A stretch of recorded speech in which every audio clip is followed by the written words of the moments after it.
sehari-harinya bulet gitu ya. Tapi dia minta kita datang dengan apa adanya kita. Namun ada beberapa prinsip yang bisa kita pelajari dari tulisan Rasul Petrus ini ya, di 1 Petrus 2 ayat 1 sampai 10. Ya, puji Tuhan. Kita bisa lihat slide yang pertama ya. Nah, kita akan belajar beberapa hal ini Bapak Ibu Saudara. Jadi ada 5 poin yang tercatat di 1 Petrus 2 ayat 1 sampai 10. Yang pertama itu membuang segala kejahatan ya. Lalu yang kedua menginginkan dan membutuhkan firman lebih dari apapun. Di situ ada saya catat satu kosakata bahasa Inggris, desire ya.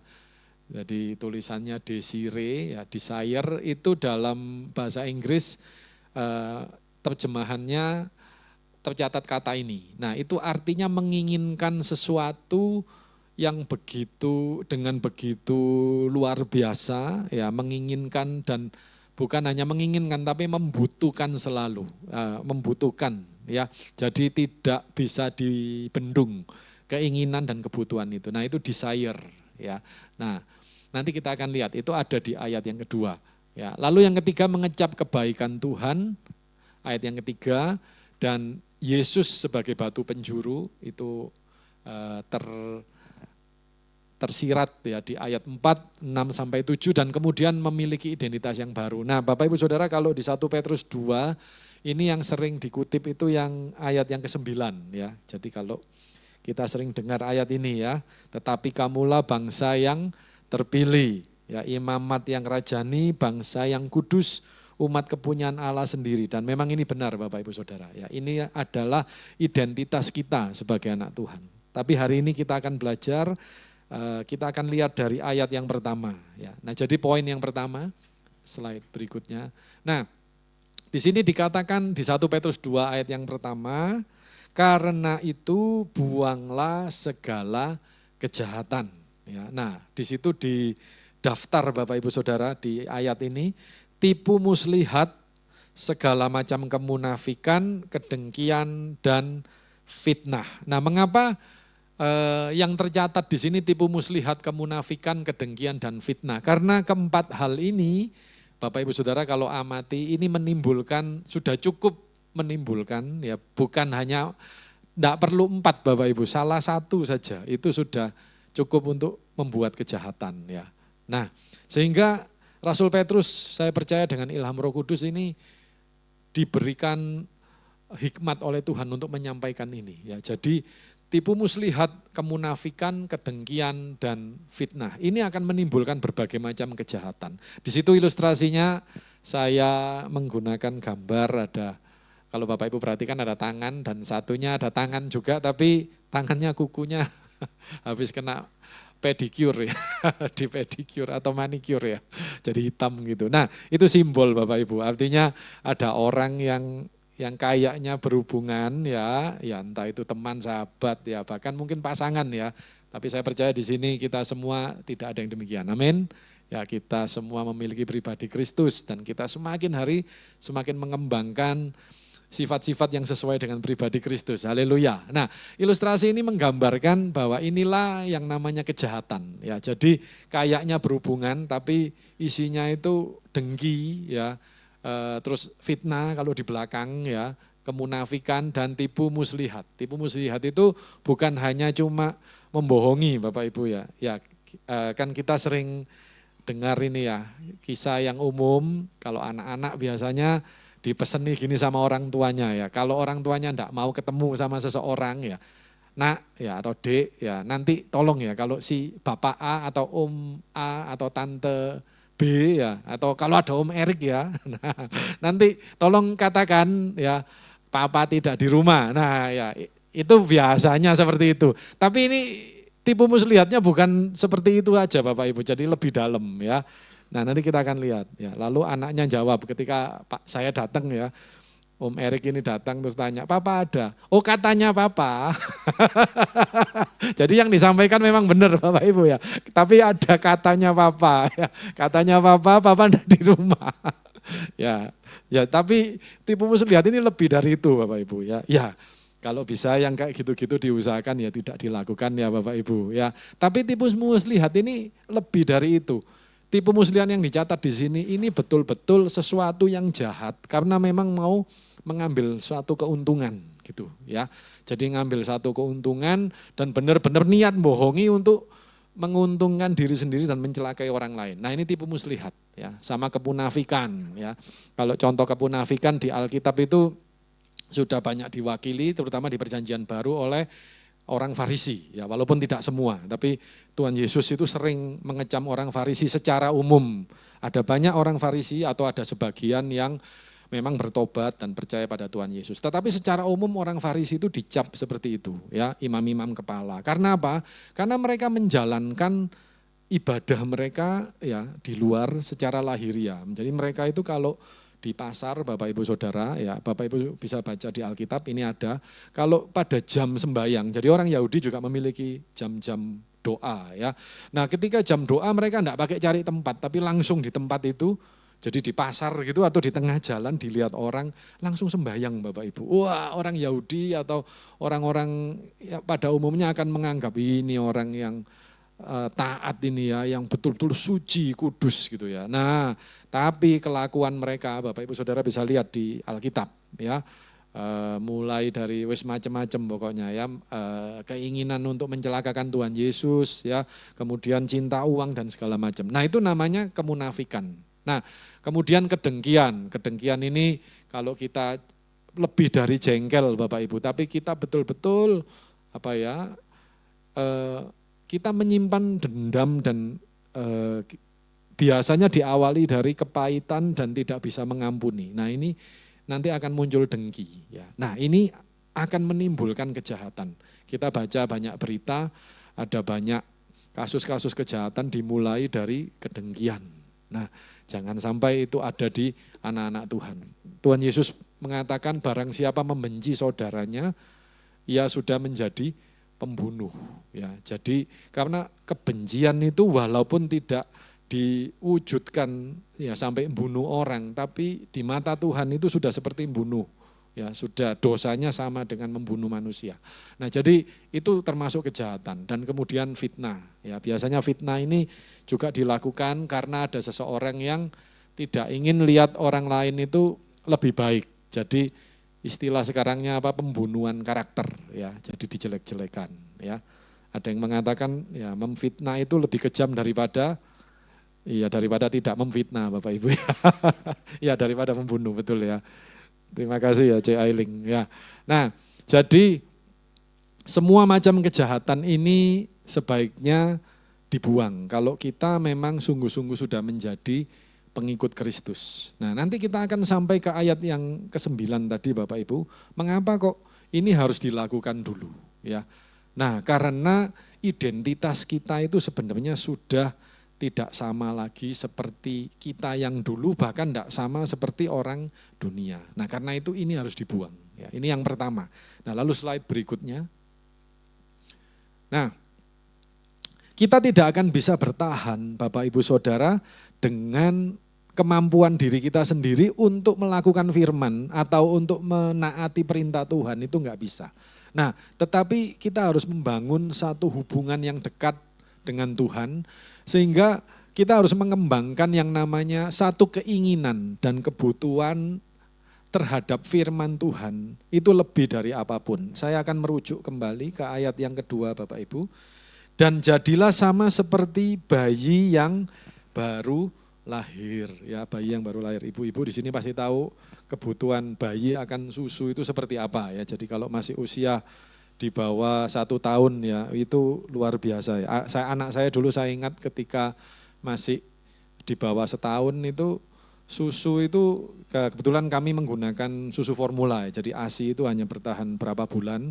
Nah ketika sudah pakai susu formula itu saya ingat 1 hari itu pokoknya bisa minum takaran gelas ini ya, gelas untuk dot itu Bapak Ibu, itu berapa mili ya itu ya, 400 atau 500 ya, itu bisa 6. Jadi ya, nah kenapa kok Pak Erik bisa tahu ya, saya yang ikut membuatin soalnya Bapak Ibu ya, ya bantu istri saya, jadi itu bisa 6 kali minum. Nah Jadi Bapak Ibu Saudara bisa bayangkan satu hari kalau saya hitung itu sudah lebih dari 1 liter ya untuk minum susu aja. Ya, nah sehingga ya 1 bulan berapa ya. Nah kalau tahu harga susu formula silakan dihitung sendiri. Ya tetapi itu kita berikan untuk anak kita ya Bapak Ibu Saudara. Berbahagialah para ibu yang bisa ASI eksklusif ya. Nah bayinya bahagia, ibunya bahagia, terutama ayahnya juga bahagia. Ya semua bahagia maksudnya. Loh, bukan berarti kalau minum susu formula enggak bahagia, ya enggak. Ya tetap bahagia, Tuhan cukupi, amin. Ya, nah, puji Tuhan. Tetapi yang mau kita lihat itu kebutuhan akan susunya itu Bapak Ibu.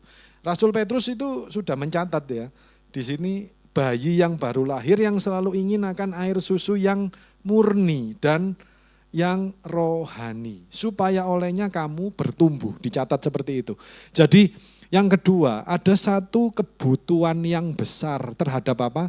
Firman, Bapak Ibu. Dan itu kebutuhan yang besar terhadap firman itu diilustrasikan seperti bayi perlu susu.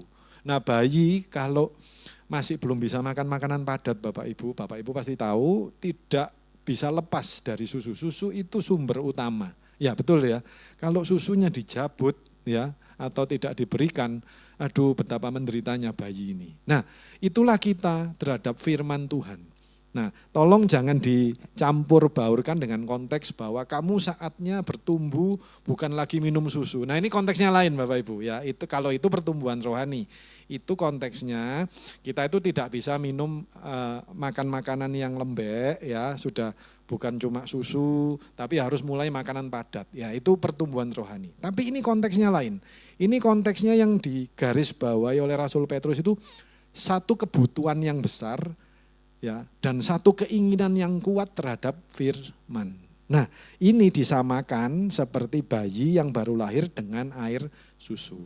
Nah, alangkah luar biasanya kalau anak Tuhan itu lebih menginginkan firman dan membutuhkan firman lebih dari apapun. Amin. Nah, lebih daripada prinsip-prinsip kita sendiri Bapak Ibu, lebih daripada pengetahuan kita atau apa yang kita yakini ya di dunia ini. Ya, kita semua punya keyakinan dan itu enggak salah Bapak Ibu. Ini bukan soal agama ya, loh keyakinannya kan Kristen Pak Erik, bukan itu. Tapi keyakinan akan satu kita nyebutnya set of belief, prinsip tertentu. Contoh begini, ada yang yakin bahwa kalau pagi itu harus bangun jam 5 gitu kan ya. Dan itu bagus Bapak Ibu ya, bangun jam 5 pagi, berdoa dulu ya. Nah, kita meyakini hal itu dan kalau itu kita lakukan ya kita punya disiplin ya, kita berdoa dulu, kita punya waktu lebih banyak dengan Tuhan. Nah, kemudian baru melakukan aktivitas yang lain ya. Nah, saya kalau bangun pagi ya itu saya selalu melihat Om Niko ya yang sudah ada duluan ya, ayat-ayatnya masuk dulu ya, puji Tuhan itu sangat memberkati, atau ada kata-kata motivasi berdasarkan firman Tuhan. Nah tetapi apakah terus yang bangun jam 6 itu juga keyakinannya salah? Ya enggak, itu kan tergantung ritme hidup masing-masing, amin. Ada yang bangun jam 6 ya enggak apa-apa, tetap bisa hidup ya, dan hidupnya disiplin ya. Ada yang bangun 6.30 ya enggak masalah, kan tergantung masing-masing Bapak Ibu. Nah jadi kita semua ini punya keyakinan tertentu. Ada yang yakin kalau makan itu harus dihabiskan, enggak boleh piringnya itu kotor ya. Ya dan itu baik ya, yang nyuci piring nanti terbantu Bapak Ibu ya. Enggak susah membersihkan. Nah tetapi kalau yang makan terus enggak bersih juga ya enggak apa-apa. Ada yang ngomong nah, jangan terlalu memperlihatkan kalau kita lapar ya, kasihan tuan rumahnya nanti enggak enak ya, sungkan, dipikir makanannya kurang, nanti mereka yang bingung, jadi disisai sedikit, jadi tuan rumah itu merasa tenang, tamunya sudah kenyang ya. Nah itu namanya set of belief, kita semua punya keyakinan kayak gitu dan tidak ada yang jelek atau yang lebih baik atau yang kurang baik. Saya yakin semua yang kita percayai itu semuanya kalau dilihat konteksnya itu baik, amin. Nah tetapi firman Tuhan berkata Bapak Ibu bahwa firman Tuhan itu harus kita ingini dan kita butuhkan lebih daripada keyakinan kita itu. Jadi ada orang yang memperjuangkan keyakinannya itu kadang sampai dibelani ya Bapak Ibu. Dibelani itu apa ya? Ya ya dibelani ya, susah ya cari sinonimnya. Itu sampai bertengkar Bapak Ibu, karena dia merasa itu yang paling benar, ya, yang diyakini orang lain itu kurang pas. Misalkan warna tertentu ya. Nah ini kalau kepanitiaan ya kadang-kadang ya ada yang seneng bajunya itu warnanya harus yang ceria gitu. Oh enggak, harus yang agak gelap dikit. Terus cuma gara-gara baju itu bertengkar Bapak Ibunya, jangan sampai ya. Atau dekor ya. Oh satunya kepengen warna yang pastel ya. Satunya warna yang agak iya genjreng gitu ya. Nah, satunya pastel, satunya res oles gitu. Nah, enggak Bapak Ibu. Jadi gara-gara gitu hal-hal yang kita percayai itu bukan sesuatu yang prinsip yang sampai harus dibelani sampai mati-matian. Itu bisa dikompromikan. Tapi firman Tuhan tidak bisa. Amin Bapak Ibu ya. Nah, saya yang harus belajar banyak ini Bapak Ibu. Saya sering kena tegur di bagian ini ya. Jadi saya itu di rumah saya lebih kaku ya Bapak Ibu, termasuk dalam nata barang. Istri saya itu lebih kontemporer. Jadi nah, kontemporer itu artinya bagi istri saya kalau letaknya bumbu misalkan tidak di tempatnya ya variasi sedikit. Bumbu itu nanti ya deketnya buku enggak apa-apa gitu kan ya. Nah, itu saya yang marah Bapak Ibu. Tapi saya belajar hal-hal gini ini enggak boleh ya sampai membuat kita itu melenceng dari firman. Ya, jadi kalau ada bumbu tempatnya di sebelahnya buku atau sebelahnya pensil, ya tinggal dipindah gitu ya. Nah, kalau 2 kali ya enggak apa-apa dipindah, ya 10 kali ya dipindah Bapak Ibu ya enggak apa-apa. Enggak ya. Oh nyindir ya Pak Erik, bukan ya. Artinya hal-hal yang seperti itu bukan hal prinsip ya. Kalau rumah kurang rapi sedikit ya dibantu dirapikan ya. Nah, tapi yang prinsip itu firman Tuhan. Amin. Nah, firman Tuhan ini yang harus dibelani mati-matian Bapak Ibu. Artinya apa? Kita itu membutuhkan firman dan meyakini firman lebih dari yang lain. Nah, kalau firman Tuhan ini sampai kita merasa ini kok kita langgar ya. Nah, itulah di situ harus segera kita perbaiki ya. Nah, jadi kalau prinsip yang kayak tadi itu kalau dilanggar itu enggak menyebabkan kematian Bapak Ibu. Tapi kalau firman, nah itu.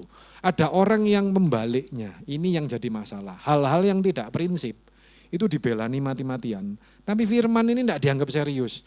Oh enggak apa-apa ya. Kan firman Tuhan berkata tidak boleh cinta uang lebih daripada firman Tuhan atau daripada hal-hal rohani ya. Jadi harus lebih percaya pada firman, mencintai firman ya. Nah, uang itu bisa dicari ya. Tapi ada orang yang menganggap kayak gini ini enggak serius, ya enggak apa-apa lah. Ya, kita enggak terlalu cinta firman enggak apa-apa, ya pelan-pelan saja gitu. Nah, bukan berarti kita bisa langsung sempurna Bapak Ibu, tapi anggaplah serius hal-hal yang seperti ini ya. Nah, atau contoh yang kedua, misalkan oh ya enggak apa-apa pikirannya, nah ini mungkin bagi yang pria ya, nah pikirannya kotor-kotor sedikit, oh itu kan wajar, kita normal ya, nah enggak apa-apa. Tapi yang soal tadi, yang bumbu salah letak itu, itu dibelani sampai bertengkar Bapak Ibu. Tapi kalau yang gini, oh enggak apa-apa ini proses ya, kita jalan pelan-pelan. Ini terbalik Bapak Ibu, yang dibelani mati-matian tuh yang kekudusan tadi ya, dimana hati harus kudus, ya itu harus dijaga mati-matian. Kalau yang hal-hal yang tidak prinsip tadi itu enggak usah dibelani sampai mati-matian. Nah ini maksud saya. Jadi menginginkan firman seperti bayi ya yang baru lahir. Dia perlu firman itu.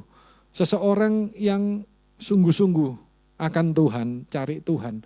Kalau firman itu dicabut, maka dia akan mati. Artinya dia enggak bisa hidup tanpa firman. Nah, amin, percaya Bapak Ibu Saudara. Nah, kita harus membutuhkan firman lebih dari yang lain. Nah, mari kita lihat diri kita kembali, apakah firman Tuhan itu sudah sepenting itu bagi hidup kita? Ya, apakah menjalankan firman itu sudah krusial itu ya, artinya mendasar itu dalam hidup kita. Nah, kalau firman itu masih bisa digantikan dengan yang lain, berarti kita belum menempatkan firman sebagai hal yang paling penting dalam hidup kita. Nah, itu yang harus kita perbaiki Bapak Ibu. Nah, lalu yang berikutnya, slide berikutnya. Ya, mengecap kebaikan Tuhan. Jadi ketika kita hidup di dalam firman Tuhan, di dalam Tuhan, kita itu juga hidup di dalam kasih karunia Tuhan, di dalam berkat-berkatnya. Semua anak Tuhan di sini sudah menikmati berkat Tuhan. Amin. Ya, semua kita, saya yakin dan percaya kita menikmati berkat Tuhan. Berkat itu tidak harus sama Bapak Ibu, satu dengan yang lain, ya jenisnya. Bahkan kalau itu terkait finansial, itu nominalnya juga tidak harus sama. Tapi yang jelas berkat itu sesuatu yang membuat hidup kita jadi lebih baik, ya, dan membuat hidup kita itu bisa bersyukur kepada Tuhan. Itulah berkat Tuhan, kesehatan, ya. Nah, hidup yang dipimpin Tuhan, ya, kebutuhan-kebutuhan yang dicukupi itu adalah berkat Tuhan. Dan itu kebaikan Tuhan, itu ada bagi semua anak Tuhan. Percaya? Amin. Nah, kita akan mengecap kebaikan Tuhan. Dan saya yakin percaya kita sedang mengecap kebaikan Tuhan. Ya. Nah, lalu yang keempat. Nah, ini yang penting Bapak Ibu, mengenai Yesus sebagai batu penjuru. Ya. Nah, saya bacakan ayat referensinya, ayat yang keempat dikatakan seperti ini. Dan datanglah kepadanya batu yang hidup itu, yang memang dibuang oleh manusia, tetapi dipilih dan dihormati di hadirat Allah. Ya, lalu ayat 6 dan 7 saya bacakan, sebab ada tertulis dalam kitab suci di perjanjian lama, sesungguhnya aku meletakkan di Sion sebuah batu yang terpilih, sebuah batu penjuru yang mahal, dan siapa yang percaya kepadanya tidak akan dipermalukan. Karena itu bagi kamu yang percaya, ia mahal. Tetapi bagi mereka yang tidak percaya, batu yang telah dibuang oleh tukang-tukang bangunan telah menjadi batu penjuru, tapi juga menjadi batu sentuhan, suatu batu sandungan bagi yang tidak percaya. Nah, yang tidak percaya ini maksudnya begini Bapak Ibu, bukan hanya orang-orang yang tidak beriman yang sama dengan kita, ya. Nah, bagi orang-orang yang tidak memiliki iman dalam Kristus, ya memang seringkali pemberitaan tentang salib, tentang Yesus itu dianggap sebagai kebodohan, ya. Oleh orang Yahudi pun salib itu dianggap sebagai batu sandungan, ya. Dan oleh orang-orang Romawi salib ini kebodohan, ya. Nah, bagi orang-orang yang tidak percaya. Tetapi kita di dalam Tuhan Yesus kita percaya bahwa salib inilah yang menyelamatkan kita dan yang mengubah hidup kita. Jadi bagi orang-orang yang tidak percaya, itu hal-hal terkait Tuhan Yesus, terkait hidup bersama Tuhan itu kayak batu sandungan Bapak Ibu. Jadi membuat mereka itu ya tersandung. Ya, tersandung itu artinya apa? Tidak membuat hidup mereka tambah naik, ya, tapi itu kayak menghambat hidup mereka, membuat hidup mereka itu justru tambah jatuh. Karena apa? Mereka tidak paham. Ya.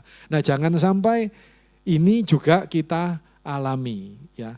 Nah, kenapa kita bisa mengalami itu? Karena belum adanya perubahan di dalam cara kita memandang. Ya. Tapi bagi kita yang percaya, kita memandang Yesus itu sebagai batu penjuru, ya, cornerstone. Apa itu batu penjuru? Nah, batu penjuru ini terkait dengan hal-hal bangunan. Dia sebagai batu utama, ya, yang menjadi fondasi atau landasan. Nah, dalam hidup kita Bapak Ibu Saudara, apakah Yesus sudah menjadi landasan atau dasar dalam hidup kita? Nah, itu yang kita periksa lagi, ya. Jangan sampai Yesus justru menjadi batu sandungan buat kita karena kita salah memandang. Nah, tetapi jadikan Tuhan Yesus itu sebagai batu penjuru. Di dalam hal rohani, Yesus itu adalah batu yang hidup, bahkan dikatakan dihormati di hadirat Allah. Ya, jadi dipilih dan dihormati, artinya Tuhan memandang, Allah kita memandang Yesus itu dengan kedudukan yang tinggi. Ya, nah kita juga harus memandang Tuhan Yesus demikian dalam hidup kita, ya, dalam pengiringan kita akan Tuhan, kita menjadikan Dia sebagai tuntunan, sebagai pedoman, ya. Nah, kembali ke yang tadi, ya, hal-hal yang prinsip membutuhkan Dia lebih dari apapun. Karena Tuhan Yesus ini yang dipilih oleh Allah, Bapak Ibu Saudara. Nah, mari kita melihat Tuhan Yesus seperti Allah memandang Tuhan Yesus. Dan itu perlu yang namanya kerelaan hati. Jadi kita perlu merendahkan diri di hadapan Tuhan dan menjadikan Tuhan Yesus itu sebagai pedoman kita, ya, sebagai dasar dari hidup kita. Nah, lalu yang terakhir, nah ini yang sering kita kutip ya Bapak Ibu, memiliki identitas baru, ayat 5, 8, dan 10. Saya akan bacakan buat kita. Ayat 5 dikatakan demikian, dan biarlah kamu juga dipergunakan sebagai batu hidup untuk pembangunan suatu rumah rohani, bagi suatu imamat kudus untuk mempersembahkan persembahan-persembahan rohani yang karena Yesus Kristus berkenan kepada Allah.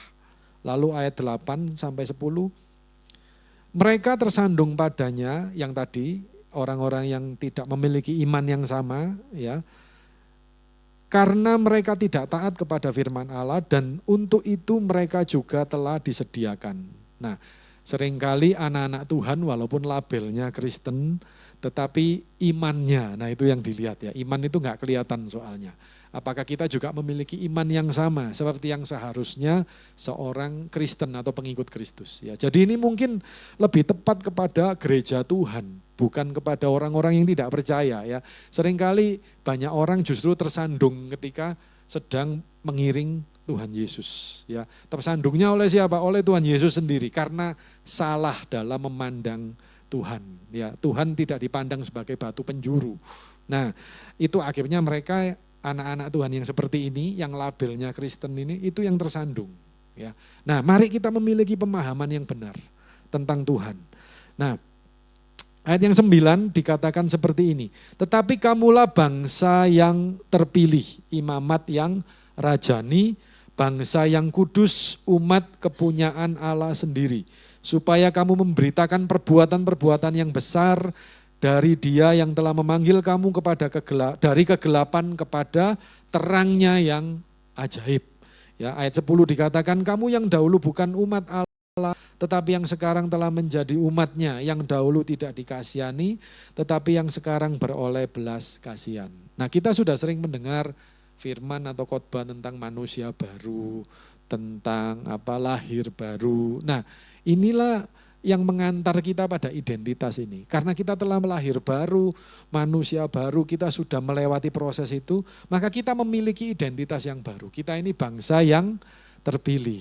Amin. Kita dipilih Bapak Ibu. Nah, seringkali kalau orang atau satu kelompok atau komunitas yang dipilih itu memang perlakuannya tidak sama ya Bapak Ibu. Saya ambil contoh begini, kalau ada dalam ini hal yang ini ya, yang sekuler ya, bukan hal rohani. Kontes misalkan, kontes kecantikan atau ini aja ya, idol. Bapak Ibu Saudara sering melihat ya kontes-kontes musik ya. Atau pernah tahu ya, idol atau pokoknya yang membuat dari sekian banyak peserta itu nanti tambah lama tambah mengerucut jumlahnya. Nah, mereka itu dipilih Bapak Ibu. Dan seringkali pada event-event seperti ini, mereka yang dipilih itu nanti disendirikan kayak di karantina ya. Nah, itu namanya dipilih, di karantina dan mengalami perlakuan khusus. Perlakuan khusus artinya apa? Ritme hidup mereka enggak sama lagi ya. Misalkan kontestan 12 besar misalkan di sebuah acara idol ya. Nah, itu akan terus tiap hari selama beberapa bulan itu isinya apa? Latihan ya, dan kemudian kompetisi, latihan lagi, kompetisi. Nah, demikian juga umat pilihan Tuhan. Kalau ada yang merasa bahwa kok hidup saya enggak sama ya seperti orang lain. Kok isinya itu kayaknya Tuhan itu mendidik saya ya, terus mengajar saya ya. Terus ngalami banyak yang oleh dunia dilabeli sebagai persoalan. Nah, tetapi ketika saya tanya ke ibu gembala atau ke bapak wakil gembala, ibu wakil gembala atau ke kakak rohani, kok katanya ini Tuhan sedang memproses. Kok diproses terus ya, kapan selesainya? Nah, tapi itulah memang umat pilihan. Amin. Kita itu diproses, dikhususkan untuk apa? Untuk menggenapi firman Tuhan, untuk menggenapi tujuan Tuhan dalam hidup kita. Jadi namanya dipilih itu memang gak sama ya Bapak Ibu. Nah, kalau mau sama ya berarti kita tidak dipilih. Ya sama, maksudnya sama itu ya kayak orang kebanyakan ya. Nah, Kemudian di situ dikatakan apa? Imamat yang rajani. Ya, kita itu imamat rajani ini royal. Royal itu artinya seperti bangsawan gitu Bapak Ibu. Nah, karena kita memiliki kedudukan yang tinggi di mata Tuhan, ya, sebagai anak-anak raja, ya. Ada satu pujian yang mengatakan, aku anak raja, engkau anak raja, betul ya. Nah, ya itulah kita, Bapak Ibu Saudara dan saya. Ya, jadi kita itu imamat yang rajani, bangsa yang kudus. Jadi kita itu kudus, Bapak Ibu Saudara. Kudus artinya ya kembali mirip kayak yang tadi, dipisahkan, ya. Jadi kudus itu artinya disendirikan untuk satu tujuan yang mulia. Ada bagian lain dari surat Paulus yang mengatakan, bukankah dalam satu rumah itu ada perabot yang untuk maksud yang mulia dan yang kurang mulia. Nah, ya, maksud yang mulia ini ya dikhususkan, disendirikan. Nah, Bapak Ibu Saudara kalau punya barang-barang mahal, ya, masa letaknya disamakan dengan, ya mohon maaf, dengan peralatan makan? Ternyata enggak ya kecuali ya bahkan kalaupun itu satu set peralatan makan, dulu saya ingat Ibu Gembala pernah cerita ada satu set peralatan makan atau membuat teh kalau nggak salah ya, yang harganya pada zaman sekian puluh tahun lalu itu sampai 3 juta rupiah. Nah, saya percaya itu enggak akan ditaruh di rak lemari makan biasa, tapi pasti disendirikan. Itu cuma keluar pada acara-acara khusus, ya. Nah, barang-barang kita yang mahal itu enggak mungkin ditaruh dengan barang-barang yang biasa, ya. Nah, jadi kita itu kudus, kita tidak sama ya dengan orang-orang lain, dengan orang-orang yang tidak kenal Tuhan. Kita itu dikuduskan, disendirikan. Nah, jadi perlakuannya juga beda, Bapak Ibu Saudara. Nah, perlakuannya beda, tuntutannya juga beda. Tuntutan dalam apa? Dalam standar, ya. Nah, standar kita itu firman Tuhan. Seringkali kita menemui kalau firman Tuhan itu kok kayaknya tinggi sekali ya, Pak Erik. Nah, sebenarnya bukan tinggi, tapi ya memang enggak sama, ya. Jadi bukan masalah tinggi atau rendah, tapi enggak sama, Bapak Ibu Saudara, ya. Ya, misalkan firman Tuhan mengatakan, ya, kalau anak Tuhan itu tidak boleh berzina, ya. Terus Tuhan Yesus mengatakan kalau memandang wanita dalam pikirannya saja, ya, itu sudah berzina. Loh, kok gawat begini ya, kok susah sekali. Nah, itu bukan soal itu lebih tinggi atau tidak Bapak Ibu, tapi itulah memang firman Tuhan. Artinya Tuhan sudah melihat standar itu sejak di hati kita, di pikiran kita, ya. Nah, sehingga kekudusan itu oleh Tuhan dituntut secara mutlak untuk anak-anak Tuhan. Nah, memang tidak sama. Jadi kalau kita mau jadi anak Tuhan, memang kita harus kudus, ya. Loh, kalau orang-orang kok enake ngomongin orang gitu ya, anak Tuhan kok suruh jaga mulut, suruh jaga perkataan. Nah, ya memang, ya itu namanya kekudusan, Bapak Ibu Saudara, ya. Nah, terus yang bawahnya dikatakan umat kepunyaan Allah sendiri. Kita ini umat kepunyaan Allah sendiri, ya. Nah, jadi kita ini milik pribadinya Allah.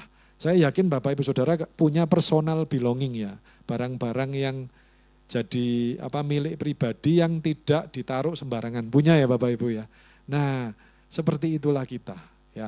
Dan barang-barang itu pasti Bapak Ibu Saudara jaga, ya. Kalau sedapat mungkin tidak salah letak atau hilang, ya. Nah, kemudian kita ini orang-orang yang beroleh kasih karunia. Kita telah beroleh belas kasihan. Kita orang-orang yang hidup karena kasih karunia Tuhan. Nah, inilah identitas kita. Jadi setiap kali kita merasakan kok hidup ini berat ya, atau kok prosesnya ini saya hampir enggak kuat. Maka Bapak Ibu Saudara lihat kembali siapa kita. Dan kemudian pandang kembali kepada Tuhan Yesus, ya. Maka kita akan beroleh kekuatan. Bukan karena kita, tapi karena rohnya yang ada diberikan buat kita. Amin. Ya, Bapak Ibu Saudara percaya masing-masing kita memiliki roh Allah.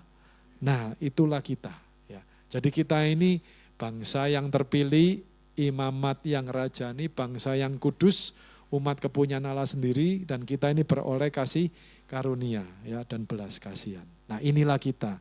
Kita dulu bukan umat Allah, sekarang kita sudah jadi umatnya, ya, di ayat 10 dikatakan. Nah, kemudian untuk apa? Ya, what's next? Ya, supaya kita bisa memberitakan perbuatan-perbuatan Allah yang besar. Karena lewat hidup kita lah orang-orang bisa melihat ada Tuhan, ya. Oh, ada Allah dalam hidup kita. Ya, jangan sampai orang melihat kita tidak melihat Tuhan, ya, tapi melihat yang lain, ya. Nah, biarlah orang melihat kita bisa memandang kita, memandang Kristus dan menemukan Tuhan dalam hidup kita. Nah, sehingga kita jangan hidup lagi seperti ketika kita masih belum bertobat, ya. Nah, apakah itu berarti proses kita sudah selesai? Belum, Bapak Ibu Saudara. Rasul Paulus mengatakan bahwa kita itu seperti orang yang berlari, ya. Kita berlari supaya kita mencapai tujuan kita, ya, panggilan surgawi dalam Tuhan Yesus Kristus. Nah, ketika kita berlari, kita memandang tujuan kita, yaitu Tuhan Yesus sebagai batu penjuru, sebagai landasan hidup kita, ya. Nah, puji Tuhan Bapak Ibu Saudara, demikian firman Tuhan yang bisa saya sampaikan. Biarlah firman yang sederhana ini jadi kekuatan buat kita semakin hari semakin kuat di dalam Tuhan. Amin. Saling mendoakan, saling menopang, ya. Nah, dalam keadaan apapun tetap pandang Tuhan Yesus, ya. Puji Tuhan, Tuhan Yesus memberkati kita semua.